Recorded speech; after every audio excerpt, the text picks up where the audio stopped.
I'm Sonya Morton Firth, and you're watching the Sonya Morton Firth Show. Today, my guest is Rob Moore, author of 17 books, podcaster, speaker, property developer, and founder of Progressive Property Empire. Rob was a self-made millionaire by the age of 30 after being massively in debt. He's reinvented himself several times and gone from artist, property developer to social media influencer.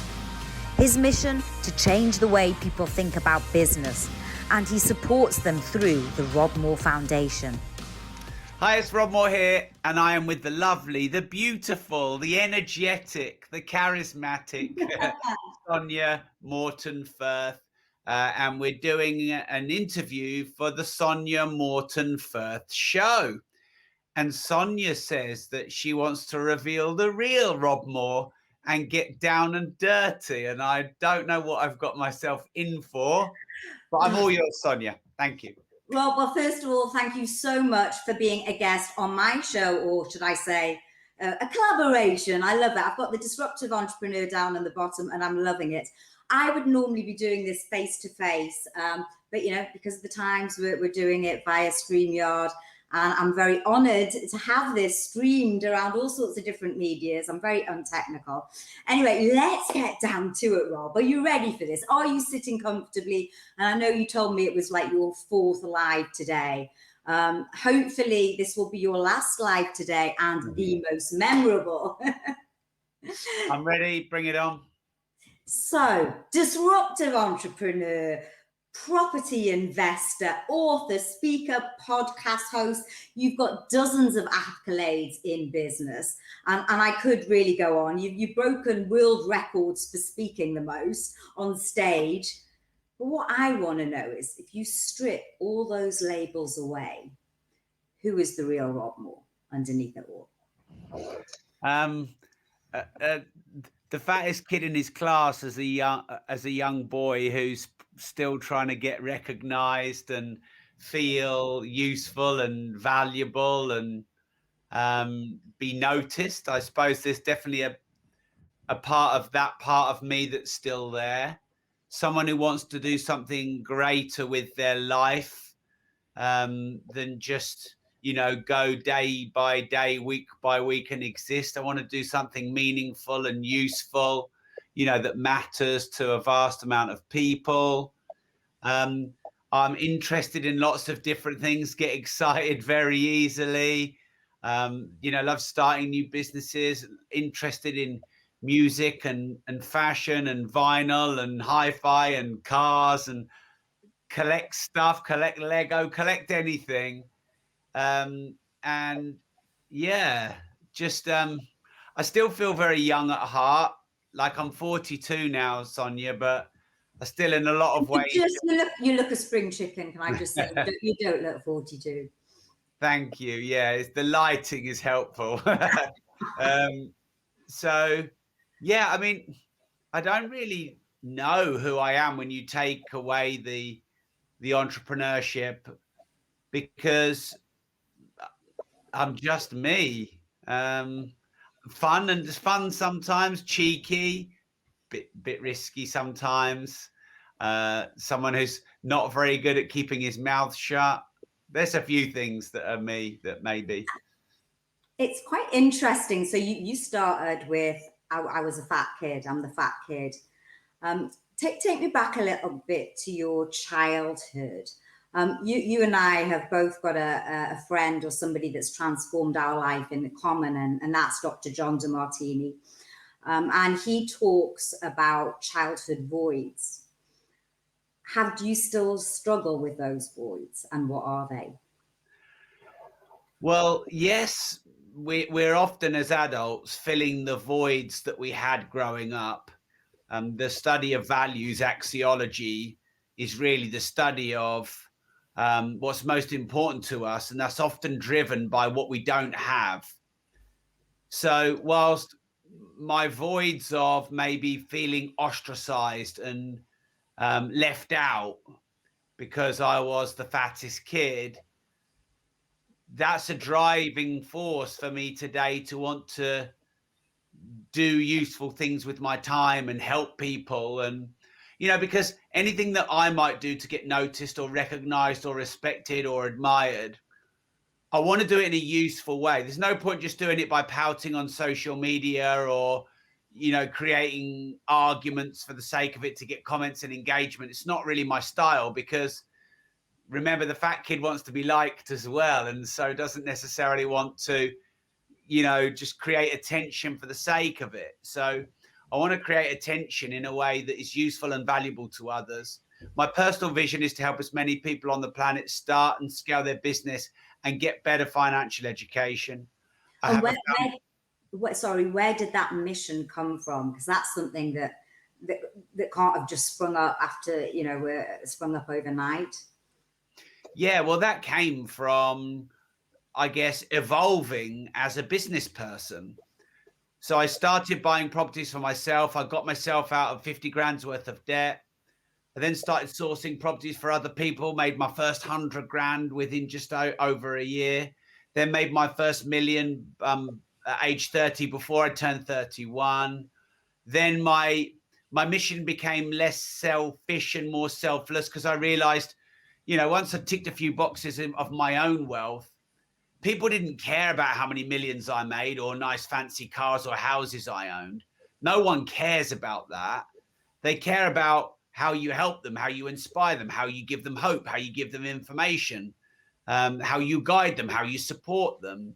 And so I figured that out along the way. But you have to sort of look after yourself first and be in a good space to be able to be more selfless. Because when you're in pain and you're struggling, you're selfish, because your body is just saying, fix me. But when you're relatively well sorted financially, emotionally, then you're more selfless, because because you're good, you can focus on helping other people and filling their voids. So it just went to a higher level of reach and impact and abstraction. You know, John would always say, you know, you start with a personal vision, then you go to family, then community, then locality, then nationality, then an intercontinental vision, and then a global vision, and then an intergalactic vision. And so I took that as inspiration to continue to grow my vision. And, you know, property is kind of fairly boring. Well, for me, exciting for others. I mean, yeah, sorry, I got on the property ladder back in 1998, and I've got a property portfolio myself, but I think the landscape must have changed a lot since those days. What do you think, what got you into property in the first place? I went to a networking event because a gallery owner of mine had said, you should go and get yourself out there and get into property, because, you know, it's a sure thing. Because in 2005, it kind of was a sure thing. And I wasn't interested. I was an artist. I was into Rage Against the Machine, and I hated capitalism and greedy corporate, you know, businessmen. You know, it's funny how sometimes I hated people who drove Ferraris and showing off, assumed they were drug dealers. And it's funny how you become the things that you dislike. But I realized that was just my own hurt manifesting, my own lack of results or self-worth. And I was struggling as an artist, and a gallery owner kept saying, you should go to this property meeting. It was a local one in Peterborough. And I just dismissed it for probably 3 years, Sonya. And then on December the 15th, 2005, my dad had a massive nervous breakdown in his pub in front of all of his customers, got beaten up and sectioned by the police outside on the front lawn, got sectioned, and was held for 3 months, you know, under the Mental Health Act in Ward 5 of Peterborough District Hospital. And in that moment and that week or so afterwards, between that happening and me going to this networking event, I beat myself up so hard and hated myself and felt I'd been a real letdown to my dad, and that, you know, he'd given me lots of opportunity and always supported me, and I was a bit of a loser and complacent and cocky and ungrateful. And I was those things. I was just drifting along with no direction or vision And so it was that was another void that opened up in my life, Sonia. So I had the one from when I was a kid, and then I had this one with the shame. And those two things have been my voids that have driven me since. And I now have 990 properties in my portfolio of ownership and management companies that I have with my business partner and other investors. And, it started with buying a few local houses with my business partner's money back in 2006 and kind of grew from there. But to finish the last question, property, like you've got a portfolio, but you're probably doing it for other things, for the wealth building, to fund your passion, just to invest money wisely, but not necessarily because that's what you want to do all day, every day. What I want to do all day and every day is inspire, start and scale up entrepreneurs. I want to help people build their own enterprises that make a difference and help them and their communities make money. And so property was a part of my business growth. Property and then training. I actually enjoy training and teaching on property more than property. I actually enjoyed teaching and training and speaking on general business more than teaching about property and property. So it kind of grew and grew and grew. And then it got to the point where, like, this is it. This brand of disruptive entrepreneur that I seem to have picked up along the way, and wanting to help as many people, start their own business. And, there's hundreds of millions of people across the globe that could be impacted by that. So that's how I sort of came up with my personal vision going along that journey. And I mean, look, Rob, you, to all intents and purposes and everyone's definition of success, you're an extraordinarily successful man. Do you feel like you're a success in your own definition of success? Yes and no. I mean, if I were to define success, it would be finding the things in your life that you're meant to do, and then go and do them with passion and enthusiasm, and use your pursuits to help as many people on the planet as you can. And in that regard, I'm doing that, but I'm not done, and I'll never be done. Do you feel fulfilled? No. Are you fulfilled? No. What's missing? Well, nothing, but it's just not full yet. When I'm on my deathbed and I've inspired and helped 100 million people and it's my time to go, then I'm fulfilled. But until then, I'm filling. I am fulfilling, but I am not fulfilled. But that doesn't mean I'm empty. It just means I'm on the way and I've got lots more to do. So I'm a lucky person. I'm a grateful person. I'm probably one of the quite few people alive who loves what they do and do what they love and get to do that for a living and turn my passion into profession. That's, I feel very grateful, but I'm not successful because I'm not done, and I'm not fulfilled because I'm not finished.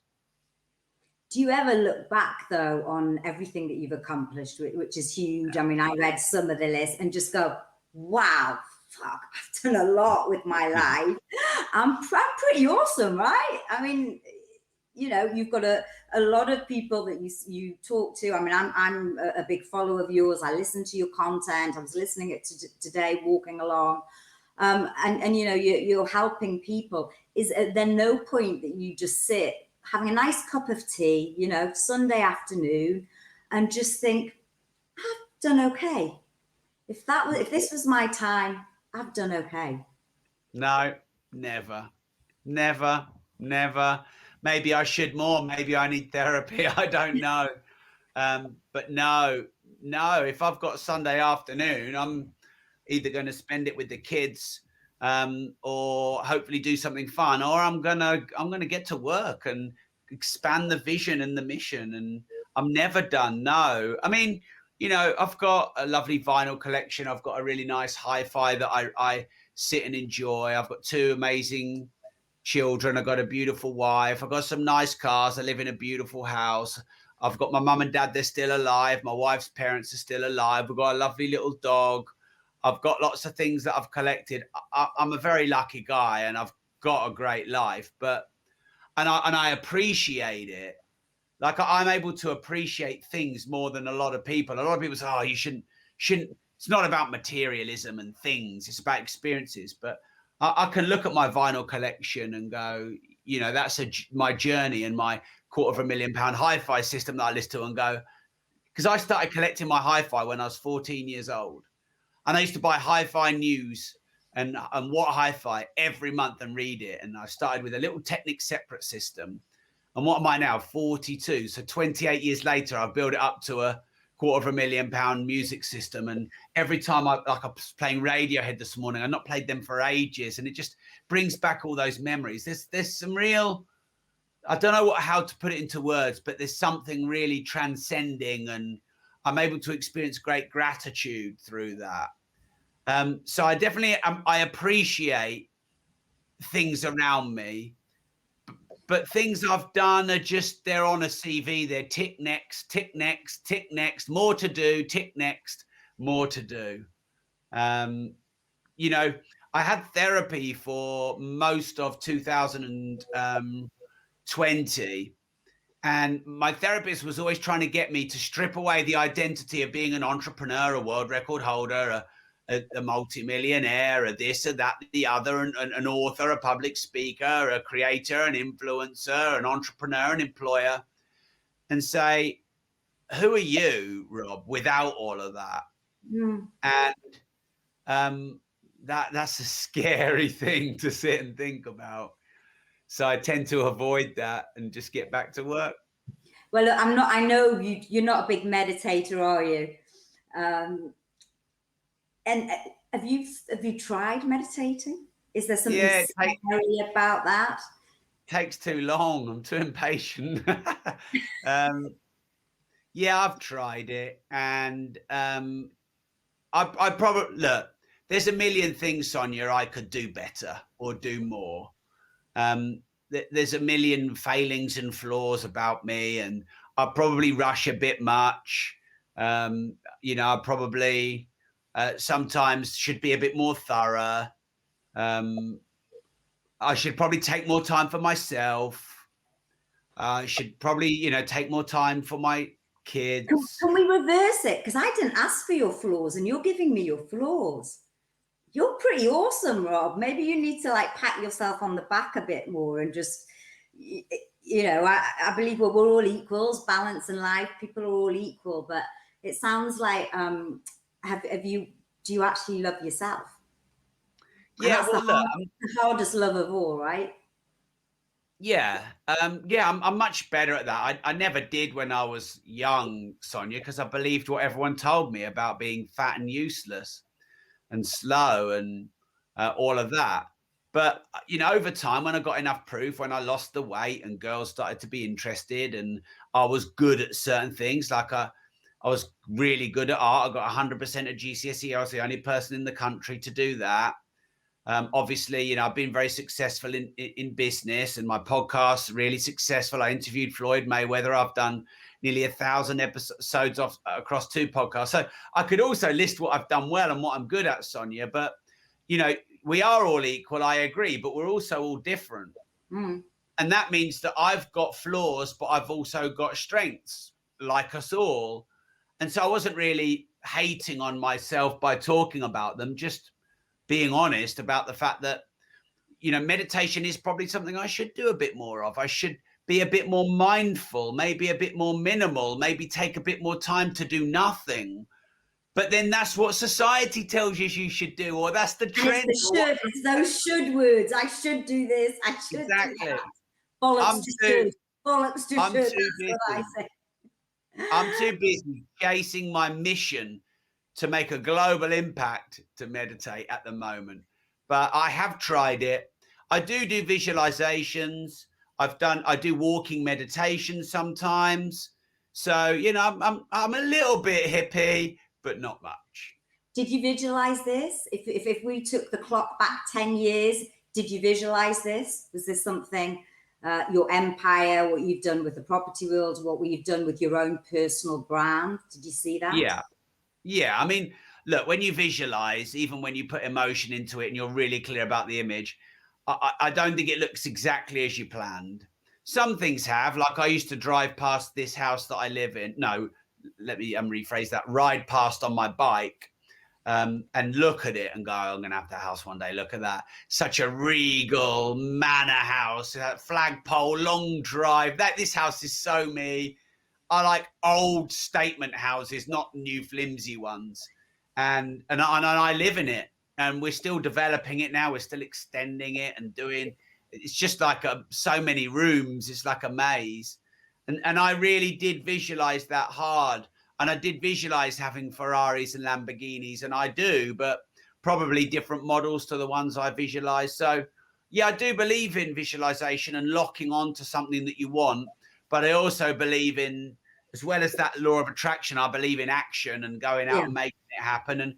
And when things change, evolving with the change, because sometimes you're stubborn just to go, no, I've got to do this way. Sometimes it's good to be flexible and move and pivot and evolve and allow your plan to be a little bit more mysterious and a little bit more evolutionary. You can't control everything. Wow, we're coming out of a period that we couldn't control, that's for certain. But what I wanted to talk about, because it wouldn't be a show without me asking about your little addictions. And well, firstly, do you think are you addicted to anything? I'm very addictive personality, so I'm addicted to Costa Coffee. I'm definitely addicted to progress and the feeling of moving forward and momentum. I have a little bit of a sweet tooth and definitely do find it hard to not have anything sweet in the day. So there's definitely a mild one there. I'm definitely addicted to my phone. Let's just be real about that. Most people who are judging me right now probably are too. Are you addicted to social media? Let's get this out. Yeah. I you know, they're clever, the social media platforms. So yeah, I get these mini addictions and obsession's a better word. Is Clubhouse your obsession at the moment, Rob? Yeah, I've been on every day for 101 days. I've got 220 something thousand followers. I feel like I've done some good work there, given lots of value. Yeah, I feel like I should be on it every day. Yeah, obsessing about that. Yeah. What would it look like if you didn't go on for a day? I'm not judging this. There's worse things to be obsessed about. In fact, I need to be more obsessed with social media, but we've all got our different addictions. I would just find another way to reach people and help them. I might do more reels and TikTok videos or lives on Instagram. I don't really do lives on Instagram. Find a way to grow rapidly on other social channels.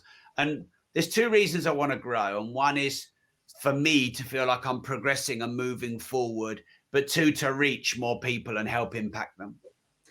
What do you personally get from social media? I mean, do you still get a sort of a buzz from the likes and the comments? And I know you get a mixture of comments. Obviously you put yourself out there. There's the haters, the critics, but obviously you've got a huge fan base as well. Not really. I mean, look, if a post has a lot of engagement, that's good feedback. But you can hack engagement and you can trick yourself into thinking it was a good post, but it was a hack. So, and I know how to hack engagement. Okay, tell me, how do you hack engagement? Is there a little tip that you can give anyone out there? Yeah, address controversial subjects and either create a debate around it or put your flag in on one side of the fence and say, I believe this is right or I believe this is wrong. Address the elephants in the room in your industry, the areas in your industry where no one else dares to go or to speak out on. Talk about very topical and polarizing subjects. And when massive stuff is in the media that everyone's talking about, comment on it and or ask provocative questions. 5 ways to hack engagement. I can do that all day, every day. But what's the point? It's vacuous. There's no substance necessary. Some of that there can be, but getting engagement for engagement's sake all the time, it's vacuous. I do it every now and again if I need to bump the algorithms or kickstart some reach, because we are playing games with the algorithms on social media, and sometimes our reach is reduced, and that hurts my mission. But so if I write a thoughtful and meaningful post, or do a thoughtful interview where I think my content has been valuable, I want it to get really good engagement. Yes, but I'm definitely not addicted to the likes and the comments. I quite enjoy the critical comments as well as the positive comments. My critics they need to up their game. I need more. If I want to be bigger, I need more critics. They need to challenge everybody, more critics. Talking about critics and critical voices, how do you control your inner critic?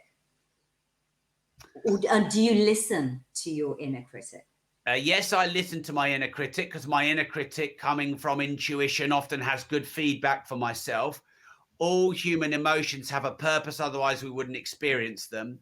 So if there's guilt or shame or beating yourself up, or feeling like you should be doing more, or some kind of void, that's probably useful feedback. You just have to take it as feedback and then turn it into a solution and talk yourself round into a positive instead of beating yourself up about it. Listen to it, take what's useful, and then move forward with a solution mindset. And if you start to beat yourself up too much or become too noisy in your inner critic, then you've got to start balancing it. What you're doing wrong, what you're doing right, what you're weak at, what you're good at. And I've learned to develop a voice which talks myself up when I talk myself down, or supports me when I challenge me. And do you ever, in terms of that critical voice or that inner intuition, has that ever been wrong, say particularly in business? Have you ever sort of gone with your gut instinct and gone, oh God, it just hasn't worked out? Yeah. I mean, some people say, oh, you should always trust your intuition. It's always right. That's a load of bollocks. It's not always right. Because if you've not been doing something for very long and you've not got any experience, what does your intuition stand for? Not much. Due diligence and research and getting mentors and asking good questions and being more thorough and more analytical and learning more, that often trumps intuition. However, if it's around a person and you're getting an iffy vibe on a person, well, I reckon all people have pretty good vibes about people. It's a sense I think most of us have. But you have to be careful of your own biases. I'll give you an example, Sonya. I trust people far too quickly and easily. My business partner is the opposite. He's really skeptical and takes years to trust people. So both of our intuitions would be biased.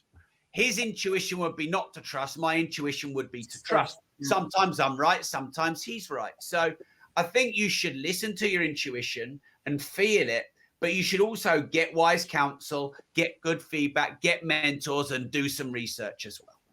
I agree with you. I'm very similar in that respect. I instantly trust until proven wrong. And that's, that can be dangerous sometimes. Now, I asked my audience before I came on if anyone had any questions for you, Rob. And it wasn't just one, it was a couple of people that said, if we want to start a business right now, what is the biggest piece of advice you could give entrepreneurs out there that are looking to start a business? Right. Well, I wrote a book called Start Now, Get Perfect Later. And there is so much fear and procrastination and over-analysis, analysis paralysis, trying to get all your ducks in a row and be perfect before you start. That is so common. So for those who can relate, we need to start now and get perfect later. We need to build it on the go, as we go, not before we go. We need to continually improve and create improving iterations rather than trying to build the perfect model right at the start. So that would be my first piece of guidance for anyone wanting to start a business. The next would be to leverage the internet and social media and all these low friction, low barrier to entry, free platforms where you can reach millions of people. Clubhouse, Facebook pages and groups, other people's groups, not just your own. Instagram Reels, TikTok videos, YouTube Shorts, podcasts, and doing interviews, you name it. There are so many channels out there. And some people are like, oh, but Rob, there's so many channels. I'm so overwhelmed. There's also so many opportunities to reach millions of people. So embrace it and leverage and make sure that your business is at least, at the very least, a hybrid model where parts of it can be delivered online and embrace this mass of momentum and velocity of the internet and of social media and of all these social media connecting platforms. Like the network effect is where more people are connected than ever before, and the quicker and what more wider reaching the network effect is, the more opportunity there is. So previous network effects might be rail or radio, telecommunications, or air travel. The internet was the greatest network effect ever. And now on that network effect of the internet, which reaches 5 million people out of 7 million people, then we can put things on it like currencies, cryptocurrencies, like social media platforms, like ad platforms, like traditional media. These all leverage the existing network effect of the internet, and so they compound this network effect. And I believe we should be leveraging that for our benefit as an entrepreneur. Do you ever discourage somebody from setting up their business? If, for example, a lot of people may give you a reason why, if you ask them, why are you setting up your business? And if they come back to you and say, because I want to be rich or because I want to make lots of money, what do you have views on that? Nothing wrong with wanting to be rich. Nothing wrong with, no, absolutely not. Yeah, and nothing wrong with wanting to make a lot of money. Now, who shouldn't start a business? If someone else wants you to start a business and you don't, and you know you don't, like your parents or an influence, and you're doing it for someone else and not for who you really are and what you're supposed to do, you probably shouldn't start a business. If you value safety and security above everything else, you probably shouldn't start a business. But to be honest, there are so many upsides of running your own business. Autonomy of time, autonomy of thought, autonomy and speed of decision. You pay tax last, not pay tax first. There's so many more incentives that you can do to offset your overheads and expenses.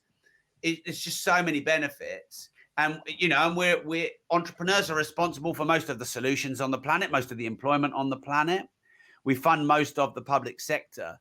But of course, I'm biased because I love entrepreneurship and business. So if someone else is trying to force you to do it, or you value safety and security, don't start a business. But other than that, give it a go, because you can do a side hustle. You can do it evenings and weekends. You can, build it up while you're working in your job, and then equal the income from your job in 12 or 24 months, and then hand your notice in. It's not much risk doing it that way. Talking of that word hustle, that Gary Vee made very popular a few years ago. What's your opinion on working 24/7, hustle, hustle, hustle? Is that the way to run a business? No, it's bullshit. Like, when people say I'm grinding it out 24/7, no, you're not. You had 1 hour sleep, you have 3 hours sleep. So it's just sound bites. Now, look, you have to work hard enough not to have to work hard. And, you're not going to be successful sitting on your ass, eating Doritos, watching Netflix. But even gamers who game for a living can make a living. YouTubers and podcasters and creators can make a living. You can actually make a living merging your passion and profession, your vocation and your vacation. It is possible. And I just don't like sound bites. When people say go all in, stupid advice. Don't go all in, because what if you lose? Then you've lost it all and you have to start again. Go 70% in or 80% in, but not all in. So the problem is these things are sound bites for social media. No one works 24/7, 365. Now, Robin Sharma reckons you should work up to 5 hours a day. I know people who reckon you should work 3 hours a day. You can't do deep, focused, good quality work for many hours a day without needing breaks and changes of scenery of your mind. So by all means, work hard, but work smart. By all means, graft, but also use craft. A bit of labor, fine, but also a bit of logic, a bit of thought. take time to think and decide on the big decisions rather than hustling through them all. And, you know, you're allowed to have hobbies and you're allowed to have a partner and kids, and you can still be bloody successful. We idolize the billionaires or the zillionaires. And, you know, that they were so hyper focused, such a high values focus on business entrepreneurship or on their chosen model. They're not necessarily great life role models. You know, they die at 48, like Steve Jobs did. I don't want to die at 48. No, I don't want a £1 billion company and die at 48. I'd rather have a £100 million company and die at 96. And, you know, sometimes they've had 3 divorces and blah, blah, blah. Now, I don't judge because we're all people and we've all got shit going on. But if you obsess on your business 24/7, 365, then everything else is going to be fucked. Do you want everything else to be fucked or not? So, no, I think you should rest well and rest hard. And actually, new science is saying that really successful people, it's not just about how hard they work, how well and quickly they recover, which means you need quality sleep, which means you need to tune your brain away from thinking about problems all the time. I know someone who knows Elon Musk well, and apparently Elon Musk likes he cracks a lot of jokes, and he's quite into humor and sort of memey, childish humor. And it's a way to relieve his brain from these bloody high level life or death problems that he has all the time. You have to turn off and tune out. And I don't find that easy. So I'm telling you from someone with experience, but listening to vinyl, having interesting conversations, going on walks. Do you pick up a paintbrush? Do you paint? Do you still paint? Not really anymore. But you know, I get my creative needs met in other ways. John DeMartini talks about the 7 pillars of life. And if you were to look at your life, Rob, you know, you score, I'm sure, top 10 out of 10 in entrepreneurship, this area, that area. Where would you say that you are weakest, or what are the areas that you would like to improve? Probably self-care, like putting myself first. You know, I've got loads of things I love to do hobby-wise. I played the drums a bit. I've got a yearning to play the drums. I had some high-grading belts in martial arts. You know, like if I'm busy and doing in the flow work, I'll put the gym. I'll sometimes make it a priority. I sometimes won't. So self-care and probably not that great. I've got much better at maintaining my friendships and relationships. I've been up and down with that in my life, but I've got better at that recently.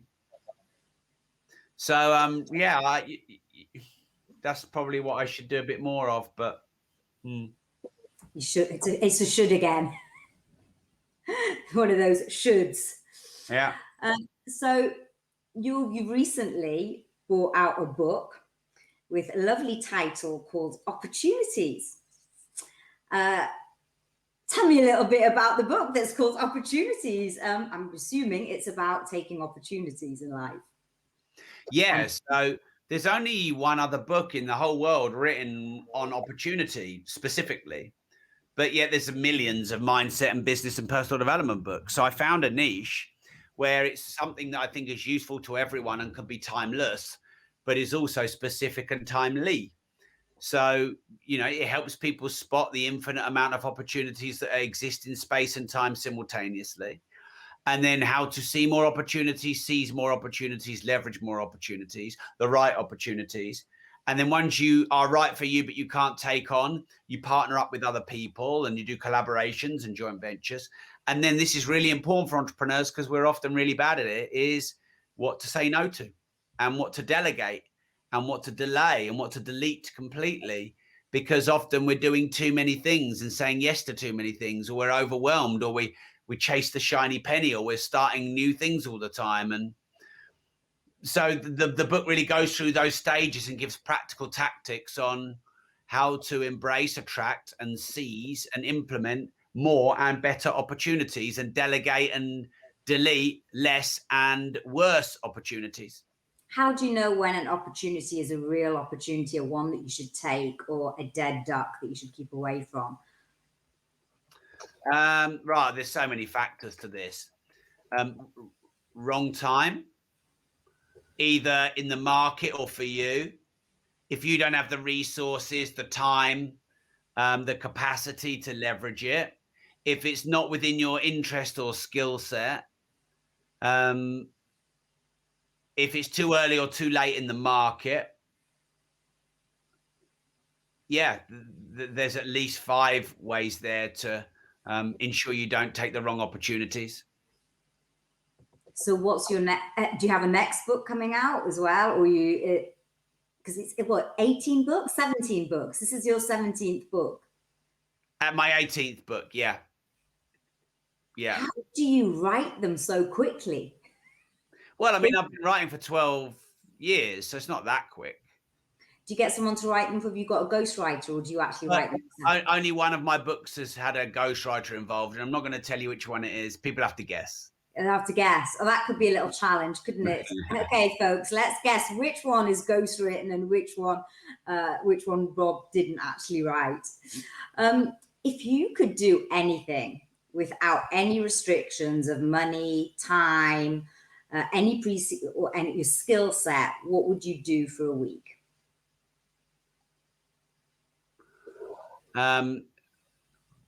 Probably make love to my wife twice a day. Oh. So why do you do that more often, Rob? Come on, this is a great way to relax and let go and become creative. You know, we talked about that. Well, you talked about that today in another live. The Think and Grow Rich, and how, you know, they're actually expending sexual energy and sexual transmission is very good for to be an entrepreneur. Yeah, right. My ideal day, I would wake up, go get my Costa coffee, work on my vision and strategy. Do some. Are you a latte, cappuccino, or Americano? Medium skinny cappuccino, extra shot, not too much milk. And I would do some strategy and vision work to ensure I'm moving more towards making a global impact. I'd do some kind of content creation and get involved in my communities and add some value and have some good interaction with my communities. I'd smash out a session at the gym. I'd listen to some vinyl. I'd go and hang out and play with my kids, probably go down pitch and putt, take my 2 kids to pitch and putt, come back, drop the kids off with the nannies for a couple of hours, come back, have my wife make me lunch with not very many clothes on, and then go upstairs, her drag me upstairs like a 15-year-old kid, and that would be that point number 1. Then I come back and do a bit more content and strategy, go for a long walk and speak to some interesting people on the phone, do a podcast interview with an amazing guest, probably come back and listen to some more vinyl, maybe play the drums or do a bit of martial arts or something for me, bit of a pampering session, shave the beard, you know, give myself a bit of love, watch a businessy or informative documentary on Netflix, read my daughter's story and play with her teddies in bed. We have a right laugh doing that. Then go and watch something just for fun and leisure, and then have my second moment with my wife, and then go to bed at 10:30 p.m. That would be my perfect day. So why don't you do it? Well, I mean, I give it a bit of a go every now and again, but you know, let's be honest, if you did that every day, it would be normal. No, it wouldn't. But you've got time. You've got the money that you can do that, and that you don't need to be working 24/7 like we just discussed. Maybe you should do a day like that a week. But then that's not every day. That's once a week. No, once a week, yeah. I do a lot of it. Would that push you outside your comfort zone, though? What, doing it every day? Or doing it even once a week? No, I definitely do that stuff regularly. I'm very lucky. I just don't do it every day in that specific routine and order. So what's next? You talked a lot about your global mission to help us on many entrepreneurs. How are you getting to that global position? I mean, you're obviously very well known within various different industries here in the UK. Are you getting to other areas of the world? Yeah, so Clubhouse has helped me scale globally. My podcast has helped me scale globally. One of the reasons I really embrace social media is the global reach of it.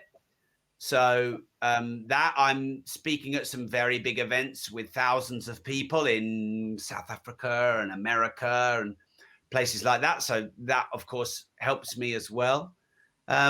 So really, it's just about partnerships, collaborations, and then platforms, partnerships, platforms, people that, I can take my message to more people.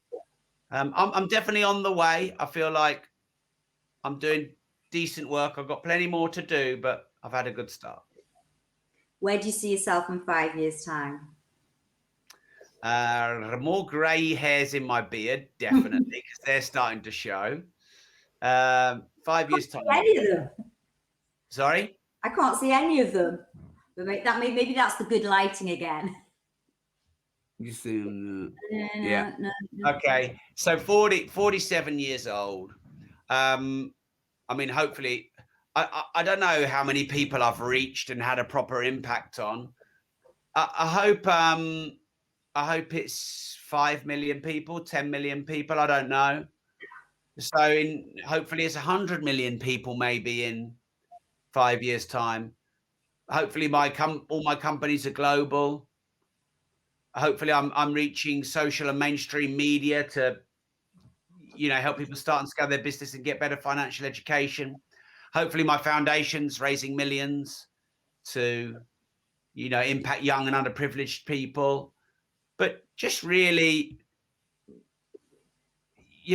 I like the unexpected. I like the spontaneous. When we came on before we went live, Sonya, I just said, any questions, nothing's off limits. Let's just do it. Let's hit live and have fun and be spontaneous. So I'm a bit like that with my life in that, I've got my plans, but, I want some things when I'm 47 to be unexpected and unexpected good. There'll be some unexpected bad, of course, that's guaranteed. So yeah, I don't want to know everything.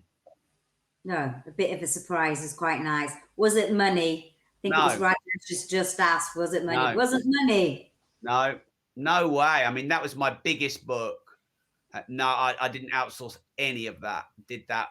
I mean, look, I got help with the research, of course, but no, money was fully written by my fair hands. That was a labor of love. The original manuscript was 250,000 words and I edited it like 5 times. It was a beast. Nope, it wasn't that one. What scares you, Rob? To decay, to go backwards, to become irrelevant and useless.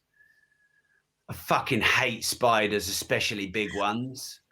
I'm actually, this is embarrassing, but you wanted it really. I'm scared of the dark. Not so much anymore.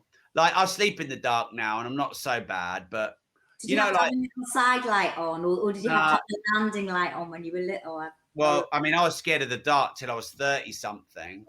And even now, like, let's say there was a noise downstairs and my wife was like, I'll go down and check it out. I've got a 4-story house.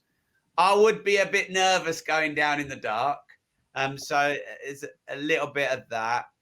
I don't want to let people down, of course. But yeah, for me, just being non-existent and useless, that's probably the scariest thought for me, I'd say. Do you ever think you'll be non-existent and useless? Well, I'm too scared of being non-existent and useless to be non-existent and useless. So is that why you work 24/7 and constantly doing things just to make sure that you can't say to yourself, I'm not non-existent and useless? Remember, Sonya, I don't work 24/7. No, well, maybe not work. I mean, I guess it depends on your definition of work. You're doing things. I like to be busy of mind or of hand, so that I don't feel like I'm going backwards. Yeah, probably. I drive myself and my family a bit mad when there's nothing to do, and I find it hard to switch off. And there's definitely a part of that that's part of that. And you don't drink, so you don't take anything that's apart from coffee, which will just, like, I guess, stimulate you even more. No drink, no drugs. Tried most things. You know, you got to try things once, haven't you? Otherwise, you don't know. Tried most things, but no drink, no stimulants other than coffee, nothing like that. I don't really need it. My energy through the day is pretty good. I have a couple of momentary lulls. I do often like a little late afternoon nap, Sonya. Pulled a cheeky one at 5:30 tonight for 15 minutes so that I'd have good energy for tonight. Yeah, for this Wanna let you one. down. You knew what was coming. Yeah. Well, you might be in your pajamas, but you're wearing your Alexander McQueen jacket. Yeah, I've got to dress up for you. You always look so nice. You always dress so well. So Thank you. Well, that's one of my values, or voids, or values that I discovered from the wonderful work of John DeMartini. I've got so many more things that I want to find out about you, Rob. Who is your next big interview, or who would you like to get on your show next? Ronnie O'Sullivan is one of our next ones, which I'm really excited about. He was in my top 3 of all time. That's happening. I've got a couple of big irons in the fire for big names, but I can't say them, but as big as Floyd Mayweather, who I interviewed recently, if I can pull it off. But I'm going to keep stum on that.